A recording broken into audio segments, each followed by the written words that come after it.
सुप्रभातम बच्चों, आज हम 11वें पाठ का अभ्यास करेंगे।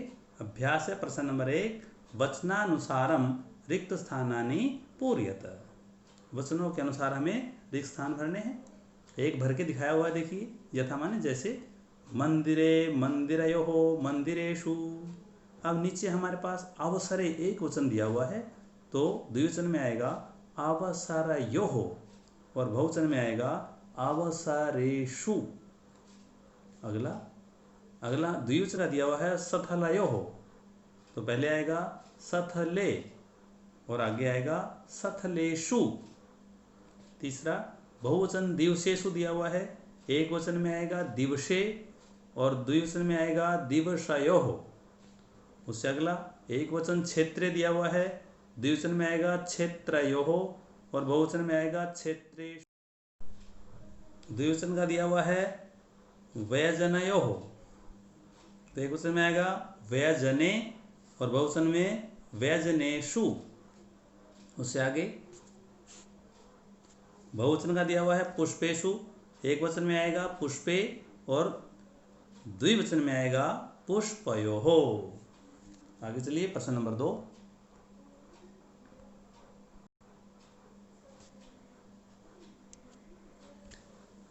कोष्ठकेषु प्रदत्त शब्देषु समुचित पदम चित्वा रिक्त स्थानानि पूरयत। कोष्ठक में दिए गए उचित पदों में से चुनकर रिक्त स्थान पूरा करें। पहला देखिए, बहवः उत्सवा भवन्ति। बहवः उत्सवा भवन्ति दो दिए हुए हैं, भारतम और भारते, तो इसमें आएगा भारते। अगला मीनः वसन्ति, दो दिए हुए हैं, सरोवरे सरोवरात्, तो इसमें आएगा सरोवरे। उससे अगला जनः पुष्पाणि अर्पयन्ति, इसमें भी दो दिए हुए हैं, मंदिरेण और मंदिरे, तो इसमें आएगा मंदिरे। उससे अगला खगाः निवसन्ति, दो दिए हुए हैं, नीडेषु और नीडानि, तो इसमें आएगा नीडेषु। छात्राः प्रयोगम कुर्वन्ति, प्रयोग करते हैं, कहाँ पे करते हैं, प्रयोगशालायाम और प्रयोगशालायाः, तो शालायाम। उससे अगला पुष्पाणि विकसन्ति, फूल खिलते हैं, कहाँ खिलते हैं, उद्यानस्य या उद्याने, इसमें आएगा उद्याने। प्रश्न नंबर 3, अधोलिखितानि पदानि आधृत्य सार्थकानि वाक्यानि रचयत। निम्नलिखित जो पद दिए हुए हैं, इनके आधार पर हमें सार्थक वाक्यों की रचना करनी है। देखिए 3 लाइन दी हुई हैं, तीनों में से एक एक पद हमें लेके और वाक्य निर्माण करना है। चलिए पहला देखिए, वानरा, क्या लिखा हुआ पहला, वानरा, तो पहले हम इसी से बनाएंगे वानरा। दूसरी लाइन में हम लेंगे वृक्षेषु, वृक्षेषु, और तीसरी लाइन में हम लेंगे कुर्दन्ति, तो ये हमारा एक सार्थक वाक्य बन गया है। दूसरा चलिए, सिंहा,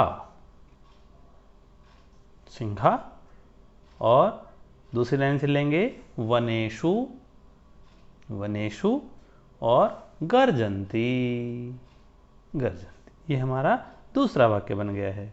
तीसरा देखिए, मयूराः,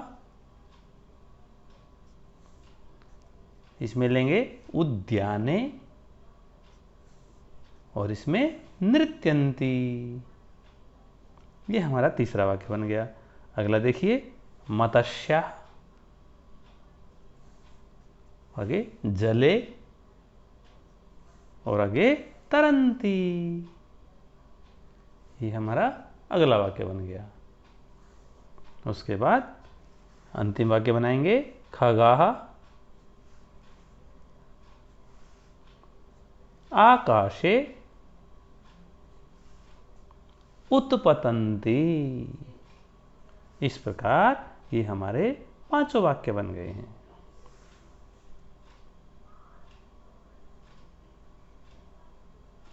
आगे चलिए,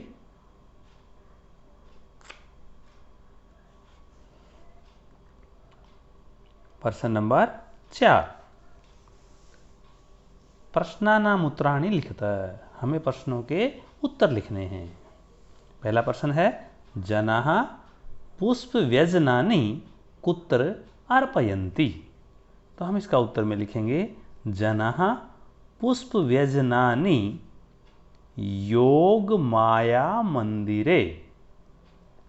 और फिर साथ में लिखेंगे बख्तियार काकी इत्यस्य समाधिस्थले च अर्पयन्ति। ख का प्रश्न पुष्पोत्सवस्य आयोजनं कदा भवति। तो हम इसका उत्तर लिखेंगे तो कदा जो शब्द लिखा हुआ है हम इसको यहाँ से हटाएंगे और इसकी जगह जो लगाएंगे वो देखना पुष्पोत्सवस्य आयोजनम अक्टोबर मासे भवति। प्रश्नवाचक चिन्ह हटा के पूर्ण विराम लगा देंगे, उत्तर बन जाएगा। अगला देखिए अस्माकं भारत देशः कीदृशः अस्ति। तो हम इसमें लिखेंगे अस्माकं भारत देशः, ये कीदृश हट जाएगा और इसकी जगह आ जाएगा उत्सव प्रियः अस्ति। आगे चलिए पुष्पोत्सवः केन नामना प्रसिद्धः अस्ति। तो इसका उत्तर हम लिखेंगे पुष्पोत्सवः। और अब इन्वर्टेड कोमा शुरू करके उसमें लिखेंगे फूल वालों की सैर इति नामना प्रसिद्धः अस्ति। और इसी का अंतिम प्रश्न मेहरौली क्षेत्रे कस्याः मंदिरम कस्य समाधिस्थलं च अस्ति। तो इसके उत्तर में हम लिखेंगे मेहरौली क्षेत्रे योग माया देव्यः मंदिरम बख्तियार काकी इत्यस्य समाधिस्थलं च अस्ति। आगे चलिए प्रश्न नंबर 5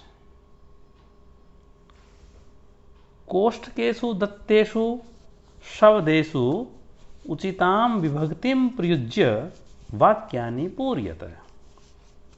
कोष्ठक में दिए हुए जो शब्द हैं उनको उचित विभक्ति लगाकर वाक्य को पूरा करना है। एक उदाहरण दिया हुआ है जैसे यथा सरोवरे मीनाः सन्ति। सरोवर पीछे शब्द था तो उसके सप्तमी विभक्ति लगा के क्या बना दिया है सरोवरे। अगला चलिए हम बनाते हैं रिक्त स्थान है कच्छपाः भ्रमन्ति। आगे तड़ाग दिया हुआ है तो हम भी उसमें सप्तमी लगा के बनाएंगे तड़ागे कच्छपाः भ्रमन्ति। अगला फिर रिक्त स्थान है सैनिकाः सन्ति। शिविर दिया हुआ है तो इसको भी सप्तमी लगाएंगे शिविरे सैनिकाः सन्ति। आगे यानानि फिर रिक्त स्थान दे दिया चलन्ति। आगे दिया है राजमार्ग तो राजमार्ग में भी सप्तमी लगाएंगे यानानि राजमार्गे चलन्ति। फिर आगे है रत्नानि सन्ति। धरा दिया हुआ है तो धरा को सप्तमी लगाएंगे तो बनेगा धरायाम। धरायाम रत्नानि सन्ति क्योंकि ये स्त्रीलिंग है। आगे बालाः फिर रिक्त स्थान है क्रीडन्ति। क्रीडा क्षेत्र दिया हुआ है तो इसमें सप्तमी लगाएंगे तो क्रीडा क्षेत्रे क्रीडन्ति। आगे चलिए प्रश्न नंबर 6 मंजुषातः पदानि चित्वा रिक्त स्थानानि पूरयत। मंजुषा से पद लेकर हमें रिक्त स्थान भरने हैं। चलिए भरते हैं।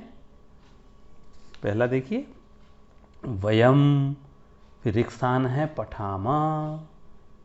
हम पढ़ते हैं। हम कहाँ पढ़ते हैं विद्यालये तो इसमें ही आ जाएगा। आगे जनाः फिर रिक्त स्थान भ्रमन्ति। लोग घूमते हैं। कहाँ घूमते हैं लोग उद्याने। फिर तीसरा फिर रिक्त स्थान पहले है नौका सन्ति, नौकाएं हैं, तो नौका कहाँ हो सकती हैं? गंगायाम। फिर आगे, भ्रमराः गुंजन्ति, तो इसमें ऋक् स्थान आएगा। भंवरे कहाँ गूंजते हैं? पुष्पेषु। फिर ऋक् स्थान है फलानि पक्वानि सन्ति, तो अब देखिए हमारे पास एक ही बचा हुआ है, एक ऋक् स्थान है, तो वृक्षयोः। इस प्रकार हमें इनको भरना है।